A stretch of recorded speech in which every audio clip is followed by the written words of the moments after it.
Welcome to Real Estate in Real Time. I'm your host, Woody Zimmerman, here with Mark Skabowski of Remax Lakes, and Happy New Year. Happy New Year. Here we are. 2023. 2023. Yeah. I got rid of the beard. Yes, oh, you did. Yeah. I got rid of the beard. Yeah. Yay. My All wife's right. happy. Grandkids are happy. Okay. My stepmom said, "Who's that old man?" She saw a picture, said, "Who's that old man with Amanda, with my daughter?" Yeah. And I said, she goes, "He looks just like your dad, but not with the Santa Claus beard." Yeah. So, I like the beard, though. Yeah, I mean, it's either way. It was different. Yeah. It was different. And it's gone. Mm-hmm. It's gone. It'll make a reappearance at Christmas next year. Okay. I can do Santa Claus for the grandkids because it's good. all white. Yeah. It is all white. Yep. Well, All right. Did you have a good Christmas? Good good Christmas. Very low key, and which was okay. And there was some sickness in the family, so my parents just said, you know what, we're gonna postpone it to New Year's Day. We did that, so it was just very relaxing at our house. I was okay with that. And then we did New Year's Eve. That was also low key. And then New Year's Day we did Christmas at my parents. Oh, so, good yeah, deal. Yeah, it was good. You? Yeah, we watched a lot of football on New Year's Eve. Yeah. Holy moly. Oh, yeah. Holy moly. The Ohio State game that ended after New Year's. Well, how did they time that? That was terrible timing. I don't know what they were thinking. Yeah, I don't know. But, but that kick was right when the ball was dropping. Right. Yeah, so. And being a Big Ten guy, was sad to see how Michigan and Ohio State both lost. But being a Michigan State guy, can't say I was that unhappy. Oh, okay, yeah. So I was rooting begrudgingly for Michigan and Ohio State. I just don't like it in the SEC all the time. I agree. Give it to the Big Ten. Give it to the Big Ten occasionally. Yeah. But anyways. All right. So, hey, we had YouTube questions. Okay. So people actually do watch this on YouTube. Yes. Yeah. And had a question come in, and I'm going to read it because it's pretty detailed. Okay. So, Mark, please show a comparative chart or table of price movements by month in 2022. The question is, what is the percentage drop month over month for Kosciuszko County? Okay. Do these stats support a housing market crash for this county in 2023? So that question's getting asked a lot. We've talked about it. People are, I'm going to wait till it goes down. Right. I'm going to wait to buy till it goes down. Yeah, people are expecting the 2008 thing to happen again. Absolutely. So, I did some grunt work. Yeah. And it's hard on a radio show to show a comparative graph. Yeah, right. But we'll do what we can do and try. And I do have these available. If anybody would like them, you can email me, and I'd be happy to send you the graphs. Okay. But basically, I did our 3-bedroom, the one we always talk about, because that's where a majority of the homes that are sold in our county are 3-bedroom. And then I did an average price for everything in the county. Okay. So it's kind of interesting.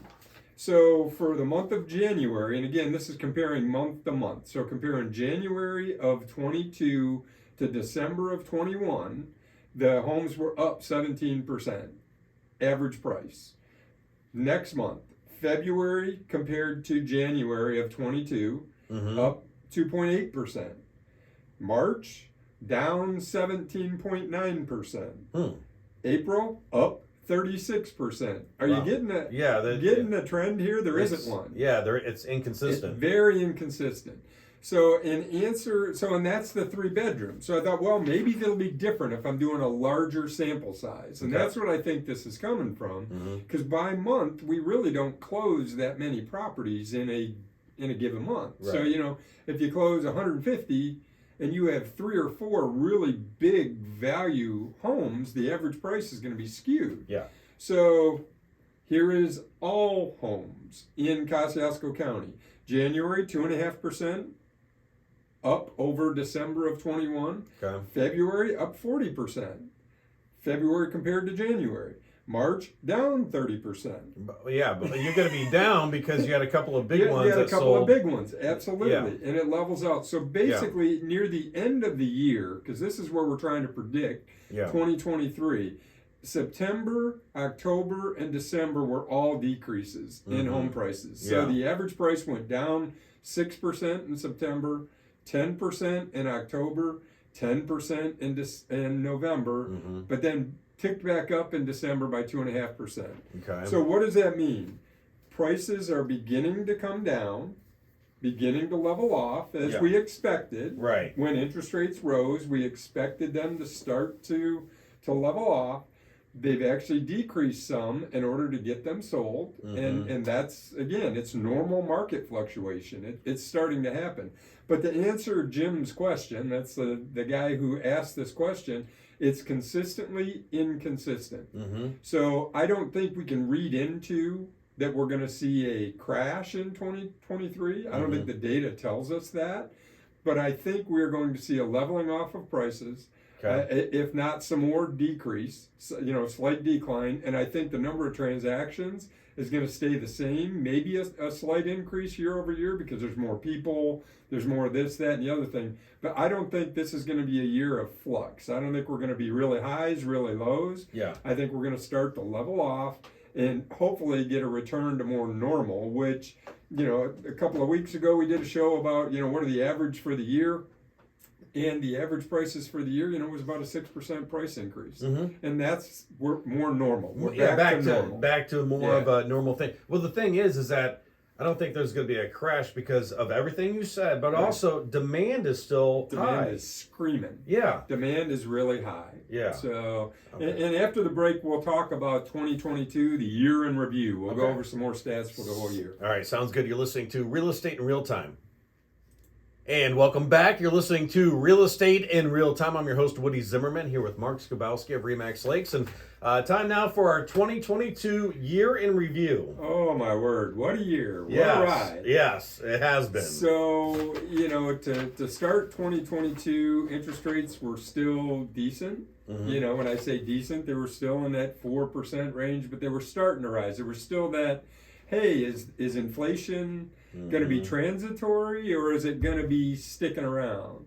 Well, it's sticking around, and rates started to increase in the first quarter, second quarter of the year. I don't remember the exact month, but it was crazy when they jumped up. And I tell you, when they went up over 7%, it's like somebody took the spigot and shut things off. Oh, yeah. Right? Yeah. So through the year, the rates have decreased, even though the Fed has increased the federal lending rate. The rates increased. They've leveled off. They're around 6 now, which we heard historic lows that 3%, that you could do a 10-year for 2%. People were borrowing, all of those things for so long. Back in the day, and it isn't that long ago, we were in 5 and 6% interest rates. Yeah, we were. So we're back to more normal, similar to what the market is doing. Now, I listened to a report that said, hey, interest rates go above 7% again, all bets are off. And I agree with that, because when they flex above 7, it's just so darn expensive to borrow. So I get it. It's market adjustment, but I think we're going to settle in that 6% range, somewhere around there. Maybe it's 5 3/4, maybe it's 6.5. But I don't think we're going to see 7% interest rates going into 2023. 2022, we started the year, they went way up and came down, and we got what we got. We're around 6% now. So demand, as you mentioned before the break, still extremely high. Extremely high. You've got those people sitting on the sidelines saying, hey, I'm going to wait. I'm going to wait for the crash. Well, keep waiting, because I really don't think it's going to come. I don't think it's going to come. And that's where it goes back to examine your why. Why am I buying? Am I buying trying to take advantage of the market? Am I buying because I need a place for my family? I need a bigger house for whatever reason. I need to move because I'm moving for work or whatever. All of those things are still this. So again, more normal discussion, that we're having. It's not, oh my God, people are, going 50, 60, 70,000 over list price and paying appraisal shortages and all those things. Those days are gone. So 2022 saw a reduction in the number of multiple offer situations we had. It was a reduction in people overpaying, going, hey, I'll go whatever just to win so that I get the house. Waiving inspections, those days are gone. 2022 went out, they're gone. They were finishing up in 21.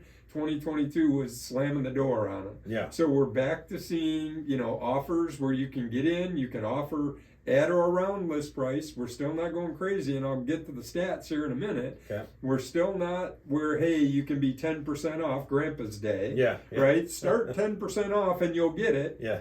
Probably not going to be the case. The days on market were still pretty rapid in 2022. The homes were still selling very quickly, and that is due to demand. You know, that's the only indicator we can have of that is that demand was still strong. So 2022, number sold, 90% of the homes that were listed were sold. Now this is countywide. I didn't break this down by zip code, whatever, it's countywide. 90% were sold. The average sold price in the county was $310,000. Now again, that takes into account all the lakes, everything else.